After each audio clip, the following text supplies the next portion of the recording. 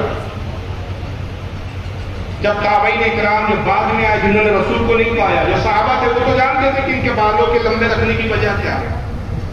جب تابعین کا زمانہ آیا کہ بزرگ ہو گئے, جب وضو کرتے غسل کرتے, جب آتے تو بال کھولتے تو گھٹنے تک آ جاتے, مسح کرتے, وضو بناتے, بالوں کو دھو لیتے, پھر لپیٹ کر اس کو جوڑا بناتے, جوڑے کے اوپر پھر امامہ پہنتے, جیسے کہ پنجابی لوگ کرتے ہیں. تو تابعین نے ان سے سوال کیا کہ ابو محذورہ کیا بات ہے, اتنے لمبے بال کیوں رکھے آپ نے عورتوں کی طرح؟ تو حضرت ابو محذورہ کیا جواب دیتے, کہتے سنو یہ بال کیوں اتنے لمبے رکھے, اس کی وجہ یہ ہے کہ جب میں چھوٹا تھا تو میری والدہ محترمہ جو صحابیہ ہے وہ رسول اللہ کی خدمت میں لے گئی اور عرض کیا اللہ کے نبی میرے بیٹے ابو محذورہ کے لیے دعا فرمائیے. آقا نے میرے لیے برکت کی دعا کی, اور جس وقت سرکار دعا فرما رہے تھے میرے حق میں